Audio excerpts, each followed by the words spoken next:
खबरों में आगे बढ़ने से पहले चैनल को सब्सक्राइब करके बेल आइकन प्रेस कर दें ताकि आपको रेगुलर अपडेट्स मिलता रहे। मानसून सीजन में गर्मी का अलर्ट। बिहार में अगले कुछ दिन अच्छी बारिश के आसार नहीं।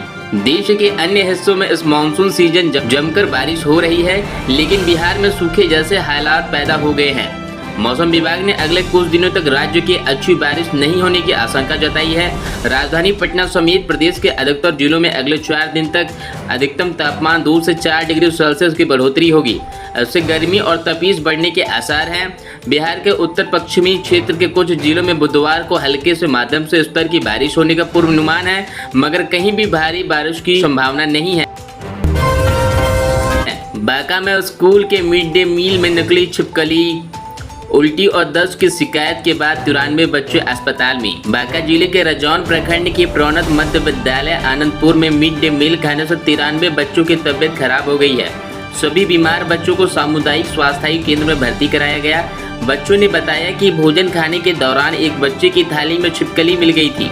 खाना खाने के कुछ देर बाद ही बच्चों को उल्टियां, दस्त और पेट खराब की शिकायत होने लगी।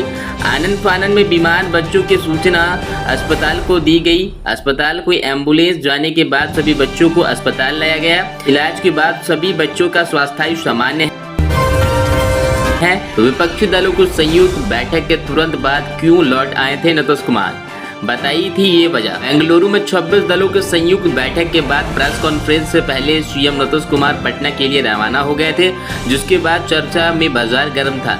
अब मुख्यमंत्री नीतीश कुमार ने इस पर चुप्पी तोड़ी है। मुख्यमंत्री नीतीश कुमार ने प्रेस कॉन्फ्रेंस से पहले पटना लौटने की सफाई दी है। उन्होंने कहा कि राजगीर जाना था, इसलिए मैं जल्दी में लौट आया था। राजगीर के मलमास मेले की वजह से ही लौटा था। उन्होंने कहा कि हम किसी बात से नाराज नहीं हैं। भाजपा का उस बैठक से क्या लेना देना।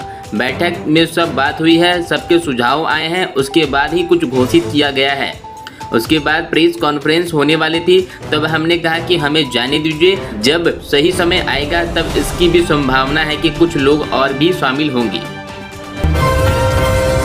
प्रेम जाल में फंसाता, फिर अश्लील वीडियो वायरल करने की धमकी देकर पैसा ऐंठता था बांग्लादेशी युवक। भोजपुर पुलिस ने लड़कियों के प्रेम जाल में फंसाकर उन्हें ब्लैकमेल करने वाला एक बांग्लादेशी युवक को गिरफ्तार किया है। आरोपी की गिरफ्तारी गया जिले के रेलवे स्टेशन से हुई है। आरोपी की पहचान अपूर्वा बैरागी उर्फ दीपक कुमार मूल रूप से बांग्लादेश के गोपालगंज जिले से धरवाशाही कोटाली के रूप में हुई है। इसकी जानकारी बुधवार की दोपहर भोजपुर एसपी प्रमोद कुमार यादव ने पुलिस कार्यालय में आयोजित प्रेस वार्ता में दी है।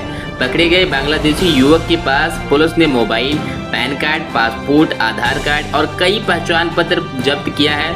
एक जब्त पहचान पत्र पश्चिम बंगाल के वर्धमान जिले के नाम पर भी है। पुलिस ने कई बिंदुओं पर जांच कर रही है। 20 लाठीचार्ज पर बीजेपी जांच समिति ने जेपी नड्डा को सौंपी रिपोर्ट। कार्रवाई को बताया सरकार प्रायोजित। भाजपा के 13 जुलाई को आयोजित विधानसभा मार्च पर लाठीचार्ज मामले में की रिपोर्ट जांच समिति ने बुधवार को पार्टी के राष्ट्रीय अध्यक्ष जेपी नड्डा को सौंप दी है। बता दें कि पुलिस लाठीचार्ज में भाजपा के जहानाबाद जिला के महामंत्री जय सिंह की मौत हो गई, वहीं सैकड़ों कार्यकर्ताएं घायल हो गए।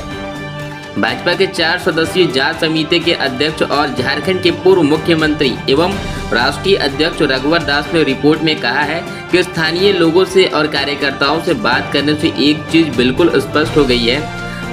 उस दिन की घटना राज्य सरकार के प्रायोजित हिंसा और हिस्सा है। लहरिया कट और स्टंटबाजी से कर ले तौबा, नहीं तो जाएंगे जेल, ड्राइविंग लाइसेंस होगा रद्द, भारी भरकम जुर्माना भी। लहरिया कट वाहन चलाएं तो केवल लाइसेंस ही रद्द नहीं होगा, बल्कि जेल जाने की भी नौबत आ सकती है। भारी भरकम जुर्माना तो लगेगा ही। परिवहन विभाग ने खतरनाक तरीके से वाहन चलाने वालों पर अब और सख्ती बरतने का निर्णय लिया है।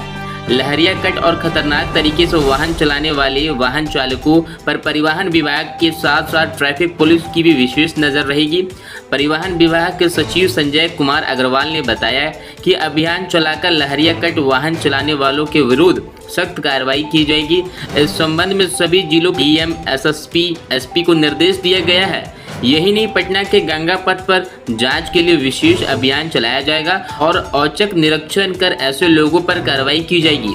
उन्होंने लोगों से अपील की है कि जुर्माना और लाइसेंस रद्द होने तथा जेल जाने से बचने के लिए लहरिया कट वाहन न चलाएं। सैकड़ों सुरक्षा नियमों को अपनाएं ताकि सड़क दुर्घटना की संभावना न हो। नरेंद्र मोदी के दुलार से गदगद हुए चिराग पासवान, बगल में खड़े देखते रहे चाचा पशुपति पारस। लोकसभा चुनाव 2024 के मद्देनजर दिल्ली में हुई एनडीए की बैठक में प्रधानमंत्री नरेंद्र मोदी ने लोजपा रामविलास के मुखिया चिराग पासवान के प्रति स्नेह जताया। चिराग ने पीएम मोदी के पैर छुए, पर मोदी ने उनके सिर पर दोनों हाथ रखे और गले लगा दिया।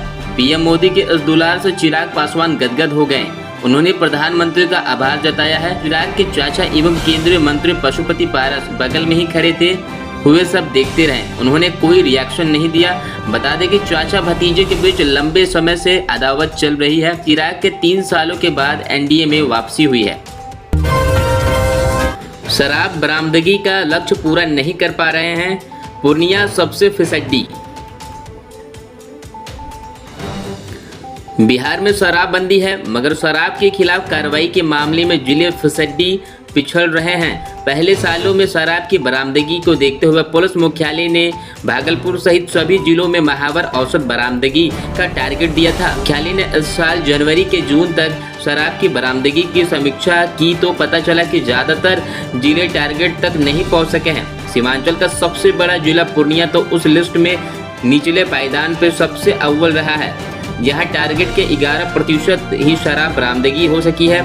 शराब में महावर बरामदगी को में सूबे के सबसे नीचे के 10 जिलों में निषेध की डीआईजी ने आने वाले समय में कार्रवाई की सुधार करने की सख्त हिदायत दी है। अल्पसंख्यकों को स्टार्टअप करने के लिए मिलता है 5 लाख रुपए तक का लोन, ऐसे उठाए योजना का लाभ। बिहार के राज्य सरकार युवाओं के लिए अल्पसंख्यक स्वर्ण रोजगार योजना चलाती है, जिसके तहत अल्पसंख्यक समुदाय स्टार्टअप का उद्यम स्थापित करने के लिए 5 लाख रुपए तक का लोन मिलता है।